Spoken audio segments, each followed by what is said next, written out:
Hello, my name is Gary Shotton, and I'm here as a part of Inspiring Better Business. And today I'm going to title this, Need to Know.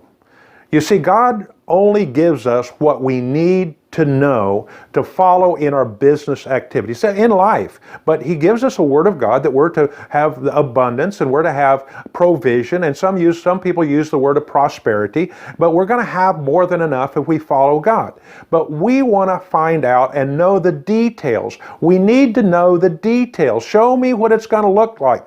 Show me the end result is our common attitude as humans. Well, that's not really God's plan. In fact, there's some people that don't even get started because they're waiting till they see the big picture. They want to have something they can buy into. They can agree with God. Well, God isn't looking for our agreement with Him. He's looking for us to have faith in Him, to walk through faith and follow His plan. Well, I was a young guy in my mid and late 30s, really my mid 30s. I had started a company that I had was storing, moving furniture, and I had permanent storage, but I discovered this new thing called mini storages. In fact, when I went with my first proposal to a bank, they said, well, this is really brand new, and it's not a proven industry, and so we're not interested. Boy, after a while that was wrong because mini storages were very popular and still very popular and known to be very profitable. And so I was on to it. I was ready to go. But I needed to know and I needed to see the end result. I needed to see, and in my mind, I made up a plan that was huge. I had a plan that I would own 50 mini storages. I would have 7 different cities, my city being one, and I'd have 6 other cities of similar size in my area, maybe within 100 or 200 miles of my home base, and each one of those I would spot enough locations for 7 mini storages in each one of those cities. And that would make 7 times 7 is 49. I would call my home base 50. I've got my 50 mini storages. And I'm going to do this, I believe, before I'm age 50. So I have a little time under my belt to get there. And so my main business is not going that good, to be honest with you, but I'm making it. I'm a pusher. I'm going to make this happen. That's part of the downside of being an entrepreneur. Sometimes we push too hard and we get ahead of God and we don't follow God's leading, and you'll see kind of what happened to me. Well, as I'm going, as I mentioned there, I never owned one single mini storage. And I'm going to tell you now the mistakes I made. Maybe it'll help you. I'm not talking about mini storages. I'm talking about you and your business. And as you're growing your business, how you can grow, and that you have this balance of doing preparation, investigation, research, testing the market, do what you need, but also having a patience to let God open up the next step. I'm not telling you not to plan. I'm just telling you, you don't make the plans, you follow God's leading. Well, what happened? I had, number one, this attitude, I'm going to make it happen. I'm the one that's going to get out there, and I'd done a lot of that already. I'm kind of pushing hard, and if it didn't work out, I would just make it happen. I would push hard enough on enough people that we get this done. And it was not a great attitude, but it had kind of worked. I was still learning. See, we're always learning how God leads. Number two, I had learned to delegate. I was going to delegate most of my daily activities to another individual that I thought I could trust.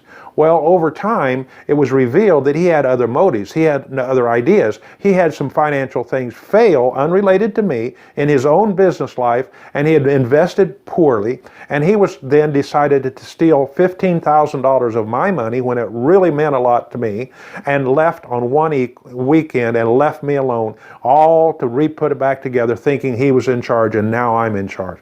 Oh, wow. I wasn't paying attention to my own business enough. I was focused on this vision I had. And then the first thing I did, I tried to do 2 mini storages at once.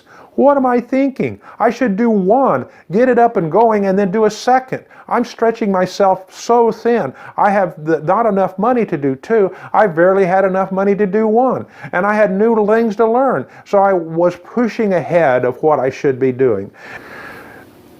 And then number 4, I had a strategically wrong thinking about what God had called me to do. You see, I was thinking that I should make all this money. I was already a giver to the gospel of Jesus Christ. I was already a giver to missions. And so I was ramping this up to be a really big giver. I was going to live well. I live well all my time. I'm not in poverty, so don't worry about me. But I had these visions of sending lots of money to the mission field. Well, that really wasn't ultimately God's plan or what we're doing right now. I'm very wise what I send. I may have a lot of money, but I'm not sending it overseas just because I have it. I'm helping people learn to stand on their own feet, learn to make their own money, learn to hear the voice of God. That's my calling. And if I had this huge sum of money, now by the way, it would have taken me about 15 years to get to 50 mini storages. That's what I figured. I would have about 12 to 15 years and I'd have these 50 mini storages. Well, that was my plan. Those were the details, but there wasn't God's plan. Well, what should you do? Well, keep what you already have. That's number one. Do what you already have now and make it better. Improve on it. Keep improving it. Yeah, you can investigate. Yeah, you can do experimenting. You can think into the future. I'm not saying just hibernate. I'm saying do well with what you have. That's number one. And then don't push too hard. Don't push ahead of God. God has a plan for your business, and He will open it up. He will open up the details as you need to know. See, that's the point. You don't need to know all of the details to move forward. I had this idea that doing something, even if it's wrong, is what I should do. Even if it's wrong. What bad thinking was that? I don't want to do something wrong just to have action. And that's it. Number three, a lot of us can equate that motion and action equals progress and production. You know, God, just because you're doing something doesn't mean you're going in the right direction, doesn't mean you're accomplishing what you need.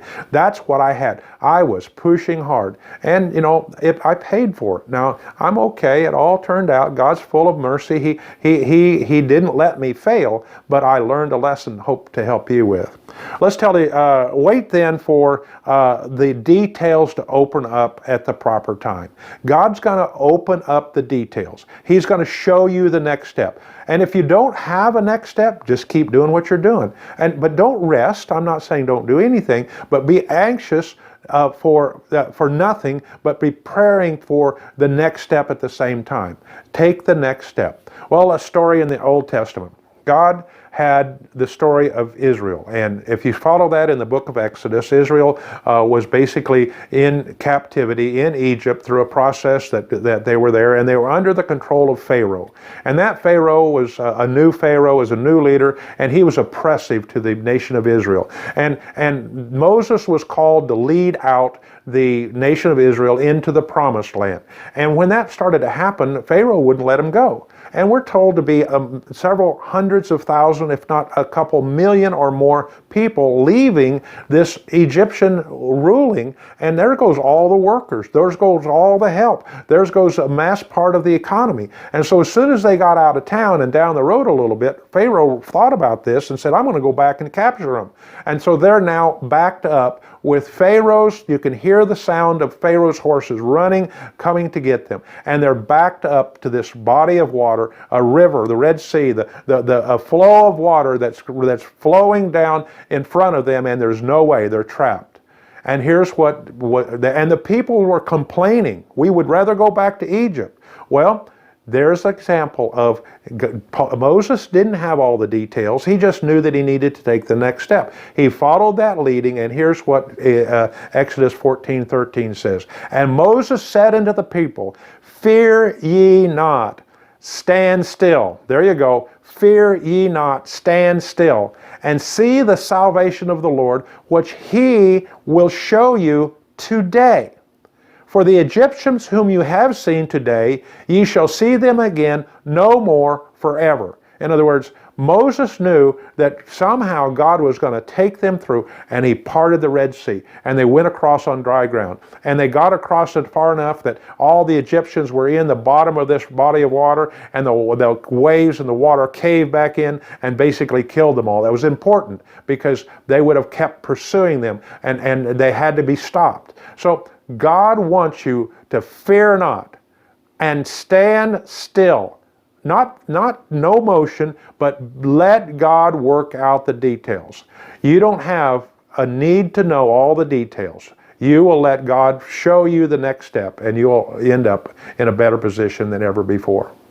Thanks for being a part of Inspiring Better Business.